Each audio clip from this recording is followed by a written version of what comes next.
Bom, pessoal, vamos fazer então um teste que está no capítulo 16, é o teste 4 sobre interferência entre ondas, né? Então é o seguinte, são dadas quatro diferenças de fase entre duas ondas, tá? Então vamos dizer que são duas ondas que estão interferindo numa corda e eles vão, aqui no problema, são expressos quatro diferenças de fase e elas não vão ser expressas em ângulo, elas vão ser expressas em comprimento de onda. Então essa, vamos dizer, é a diferença dos outros exercícios que foram dados até agora, né? Então interferência, no primeiro caso, uma interferência de 0,2 lambda, 0,45 lambda, 0,60 lambda, 0,80 lambda, certo? Então a ideia é ordenar essas ondas de acordo com a amplitude da onda resultante, certo? Começando pela maior. Então vamos dar uma olhada aqui nas notas de aula.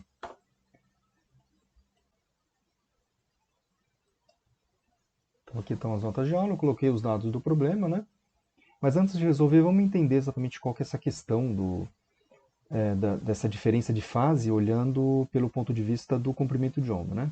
Então vamos lá, eu coloquei fiz a representação de duas ondas, onda 1 e onda 2. Então a onda 1 aqui tem um seno, tem essa senoide aqui, e eu tenho um comprimento de onda, certo? Esse comprimento de onda. Como a gente está trabalhando com seno, um comprimento de onda seria equivalente a 2π, certo? Então você pegar seno de θ, o seno de θ mais 2π, você tem exatamente o mesmo valor. Então tem seno de θ, de 0 a 2π, e aqui eu tenho um seno de θ mais 2π, ou seja, exatamente eu tenho a mesma repetição da onda. Tá? Então toda vez que eu somo 2π, por ser seno e cosseno serem funções periódicas em 2π, toda vez que eu somo 2π, eu repito exatamente a mesma onda. Tá? Então fiz esse caso aqui, onda 1 vai ser exatamente dessa forma, e a onda 2 seria exatamente igual, só que a constante de fase seria somando mais 2π. Tá? Se eu somo mais 2π, então vamos dizer que inicialmente a onda estaria aqui, somando mais 2π, ela tem esse comprimento total aqui de 2 lambda. Né? Então, nesse caso, se você somar essas duas ondas, veja que elas são idênticas. Né? Então, eu vou ter o que a gente chama de interferência construtiva. Tá? Então, a soma das duas ondas vai me dar o dobro da amplitude, interferência construtiva. O mesmo, como eu coloco, o mesmo se a defasagem, né? Então se a constante de fase for zero entre as duas ondas. Então 0, 2π, 4π, 8π, assim por diante, eu tenho sempre interferência construtiva entre as ondas. Tá? Dessa forma. Então tem uma maximização da amplitude. A amplitude vai ser máxima, que vai ser 2 vezes a amplitude original. Se você tiver exatamente a mesma amplitude na onda 2. Tá? Então só para entender essa questão da defasagem em termos do comprimento de onda, como está aqui. Certo? O segundo caso é quando eu tenho uma defasagem agora em relação a π. Então vamos por aqui, eu tenho uma onda, a onda 1, né? Eu tenho exatamente o comprimento de onda, e eu faço a onda 2 deslocar exatamente π. Então aqui seria π sobre 2, aqui é π. Então fiz o desenho aqui seria minha onda, vamos por onda original, e eu faço uma soma em relação a π. Então está aqui, certo?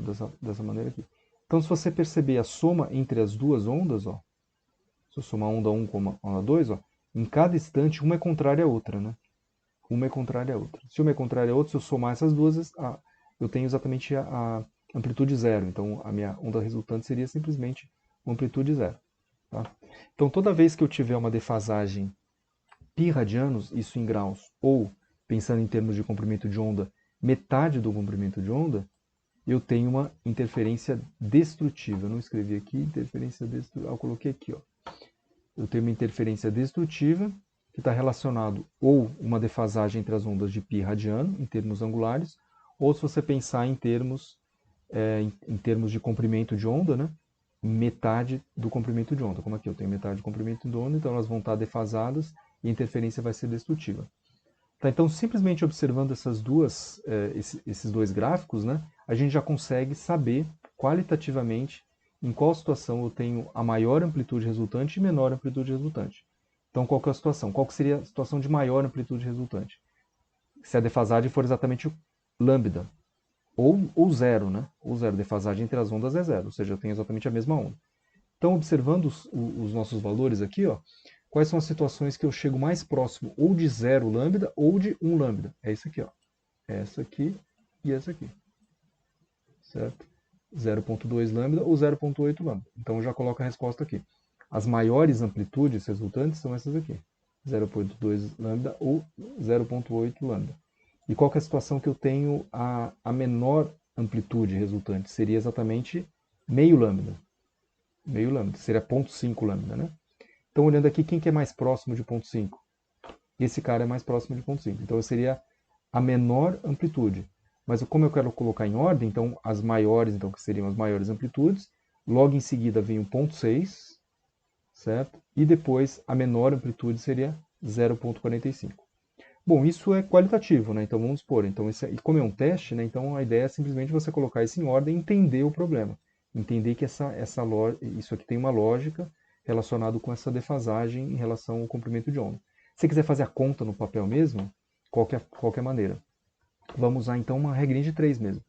Então, para lambda, ou seja, para um comprimento de onda completo, eu tenho 2π radianos.